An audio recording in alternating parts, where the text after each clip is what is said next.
The slope. It was the summer of my first year at university when I decided to challenge the fourth dimensional slope, a local haunted spot that was fairly well known. They say that if you put your car in neutral on that slope at night, it will start climbing the hill by itself. Hearing this rumor got me incredibly excited.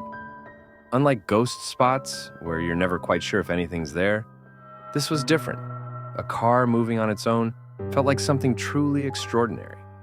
However, I wasn't brave enough to go alone, so I invited two seniors to join me. At 1 a.m., I stood idly in front of the nearest station, which was completely deserted.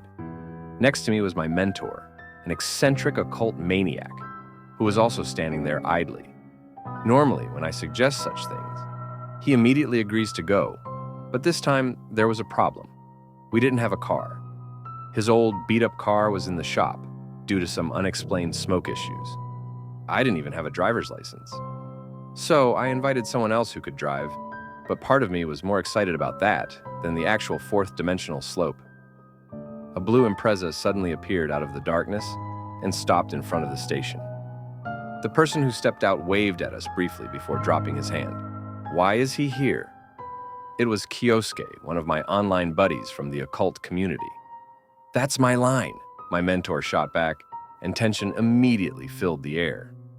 I tried to mediate with a, "Come on, let's just go and have some fun," but my mentor retorted, "Why do you always set me up with this guy?"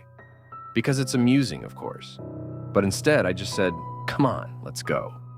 My mentor and Kyosuke didn't get along at all. They clashed intensely. It all started when Kyosuke first met my mentor and called him a fraud. Both of them were proud of their knowledge of the occult, even if their approaches differed. It was like two magnets with the same poles repelling each other. It was inevitable. "Come on, there's another spooky spot on the way to the slope, so let's just enjoy the trip," I said, trying to calm them down and get them into the car. Naturally, my mentor took the back seat while I sat in the front. "It's cramped," my mentor grumbled. "Shut up," Kyosuke snapped back. When my mentor said, "It smells," we nearly ended up in a fight when Kyosuke stopped the car. It was a good thing I brought them together. They're the best entertainment. But then something suddenly appeared in my view that shattered my mood. On the side of the road, along the river, in the middle of the dark mountains, a massive statue of Jizo appeared. In the night, with nothing to compare it to, it seemed unnaturally large, around 5 meters tall by my estimation. "That's the Mekairi Jizo," I said. "They say that if you look back after passing it, the statue, which should be facing sideways, will be looking straight at you.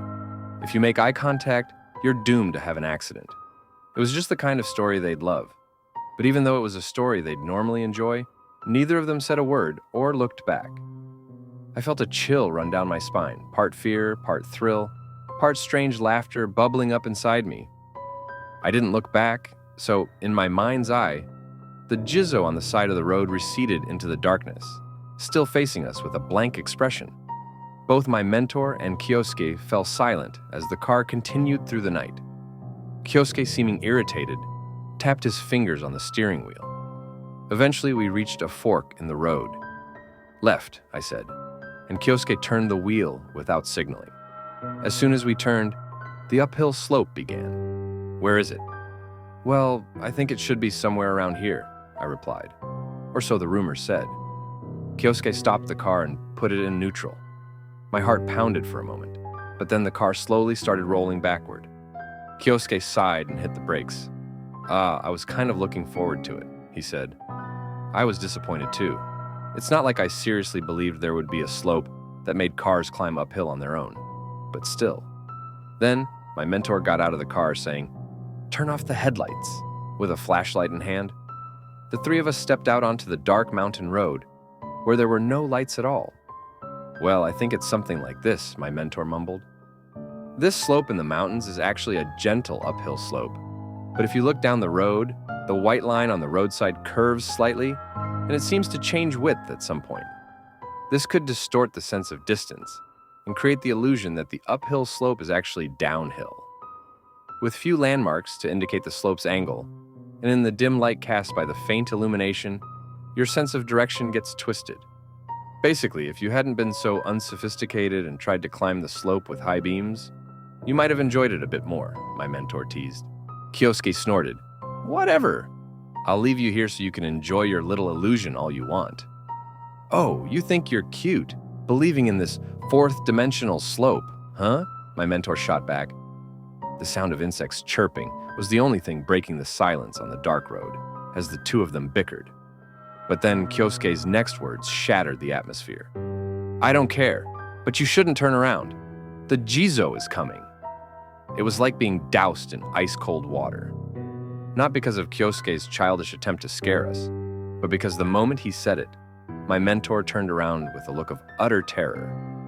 His face was twisted into a bizarre expression, not of shock or fear, but of some low-temperature emotion I couldn't describe. But, of course, there was only darkness behind us. Seeing this, Kyosuke froze too, his planned ridicule dying on his lips.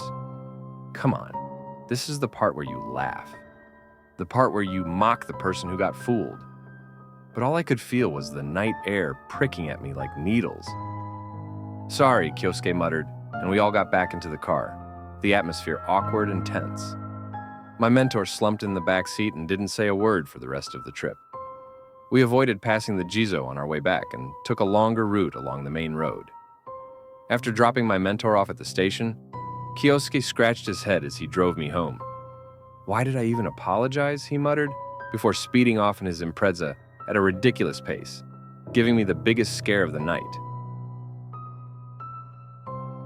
The little people. As someone obsessed with the occult, I have this habit of constantly asking my friends, seniors, and juniors, got any scary stories? I even ask all of my girlfriends, and interestingly, every single one of them has had a paranormal experience, just once. The strange thing is, there's a weird pattern in their stories. The first girlfriend said, when I went shopping with my mom, I saw little people dancing on the side of the road. The second one said, when I went on a trip to Hokkaido with friends, I saw the dead body of a koropakuru. And the third said, during sleep paralysis, a little girl, like a dwarf, was sitting on my stomach. All of them involved little people. Strange, isn't it? About 4 years ago, my occult mentor told me, lately there's been an increase in stories about people seeing little people.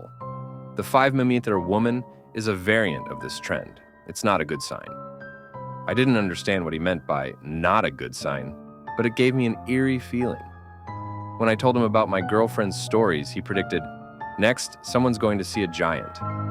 Last year, I finally got a new girlfriend after a long time, and I asked her if she'd had any strange experiences. She told me that once, in the middle of the night, she saw a giant shadow pass by outside her window. Looking back, I realized my mentor was the truly scary one. There were even rumors that he'd killed 5 or 6 people. He was a real monster. I have more stories about him, but I'll save those for another time.